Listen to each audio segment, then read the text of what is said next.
जीवन में आप जैसा बोलोगे ठीक वैसे ही बन जाओगे। Motivational Hindi story.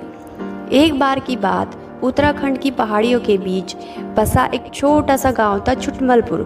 उस गांव में दीपक नाम का एक सीधा साधा आदमी रहा करता था। उसके घर के पास में भी एक पहाड़ था, जहाँ पर वह रोज़ सुबह सैर करने जाता और थोड़ा समय उस पहाड़ पर बैठता, फिर वापस घर को लौट आता। तब एक दिन वह रोजाना की तरह सुबह सुबह जा रहा था। पीछे से उसका छोटा सा बेटा पीयूष आया और उसने आकर उसका हाथ पकड़ लिया और कहा कि पापा, आज मैं भी आपके साथ चलूँगा। उसने पहले तो उसको थोड़ा सा समझाया और मना किया, कहा कि जो रास्ता है वह बहुत ही छोटा है और चढ़ाई बहुत ज़्यादा है, तो तू मेरे साथ नहीं चल पाएगा बेटा। लेकिन फिर जब उस बेटे ने जिद करी तो दीपक मान गया और दोनों पहाड़ पर चढ़ने लगे। दीपक ने बेटे पीयूष का हाथ कस करके पकड़ा हुआ था। अब चलते हुए उनके बाईं ओर पहाड़ था और दाईं ओर खाई थी और रास्ता बहुत ही छोटा था।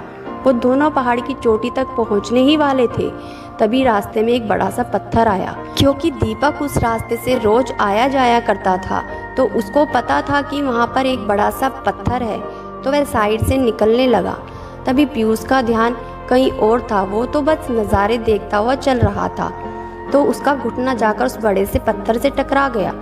चोट लगते ही पीयूष के मुंह से एक जोर की चीख निकली और जैसे ही वह चीखा, उसकी आवाज़ उन पहाड़ों में गूंजने लगी। इससे पहले उस बच्चे पीयूष ने कभी भी इतनी ऊंचाई से अपनी आवाज़ की गूंज नहीं सुनी थी, तो उसे समझ नहीं आ रहा था कि ये क्या हो रहा है। वह अंदर से थोड़ा सा सहमा और उसे लगा कि शायद कहीं कोई है जो छुपकर उसे देख रहा है और उसका मजाक उड़ा रहा है। फिर पीयूष ने बोला, कौन हो तुम?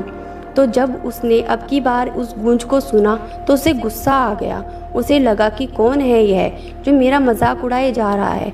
फिर पीयूष ने गुस्से से कहा कि मैं तुम्हें छोड़ूंगा नहीं। और फिर जैसे ही उसने उस गूंज को सुना, वह घबरा गया।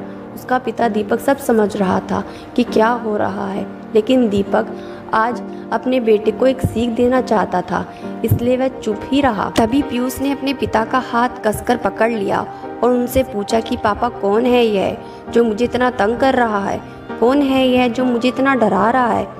तब उसका पिता दीपक थोड़ा सा मुस्कुराया और खाई की तरफ देखता हुआ जोर से बोला, अरे सुनो, मैं तुमसे बहुत प्यार करता हूँ। और तभी वहाँ से भी वही आवाज़ लौट कर आई।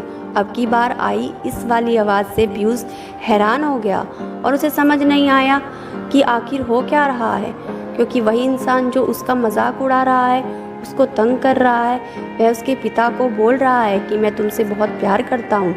तो दीपक ने अपने बेटे को देखा और वो समझ गया कि उसके मन में क्या चल रहा है। और फिर दोबारा दीपक ने बोला, तुम बहुत अच्छे हो। यह सुनकर बेटा पीयूष थोड़ा सा मुस्कुराया और पूछा अपने पिता से कि ये क्या हो रहा है पापा। अब बेटे को थोड़ा असमंजस में देखकर दीपक को लगा बता देना चाहिए। फिर दीपक ने पीयूष को समझाया कि बेटा, यह जो आवाज़ तुम सुन रहे हो ना, यह किसी और की नहीं बल्कि यह तुम्हारी ही आवाज़ है, जो कि पहाड़ों में गूंज रही है और तुम्हें अपनी ही आवाज़ सुनाई दे रही है। जैसे तुम बोलते हो ठीक वैसा ही तुम्हें सुनाई देता है बेटा। ठीक उसी तरह अगर तुम गुस्से से कुछ कहोगे तो पलट करके जो आवाज़ आएगी उसमें भी गुस्सा ही होगा, लेकिन अगर तुम कुछ अच्छा प्रेम से कहोगे तो वह आवाज़ भी अच्छी और प्रेम से भरी होगी। यह बात उस बच्चे पीयूष के दिमाग में घर कर गई और फिर वे दोनों उस पहाड़ की चोटी पर गए और एक बार दोनों पूरी जोर से खिलखिलाकर हंसते हैं और अपने दोनों हाथ खोलकर अपनी पूरी ताकत से बोले, हम दोनों भी तुमसे बहुत प्यार करते हैं। कहानी से सीख दोस्तों, बिल्कुल इसी तरह से हमारी ज़िंदगी में भी होता है। जैसा आप अपने मन में इस ज़िंदगी के बारे में सोचते हो, यह ज़िंदगी भी आपके लिए बिल्कुल वैसा ही हो जाती है। अगर आप मन ही मन अपने आप से यह बोलते रहोगे कि मेरी ज़िंदगी तो बहुत बुरी है, तो आपकी ज़िंदगी सच में बुरी हो जाएगी। और अगर आप अपनी ज़िंदगी से प्यार करोगे, हमेशा सकारात्मक रहोगे और बोलोगे बहुत अच्छी ज़िंदगी दी है ऊपर वाले ने, तो देखना आपकी ज़िंदगी भी आपसे प्यार करने लगेगी और सब अच्छा होना शुरू हो जाएगा। तो दोस्तों, आपको यह कहानी कैसी लगी कमेंट करके अवश्य बताएं।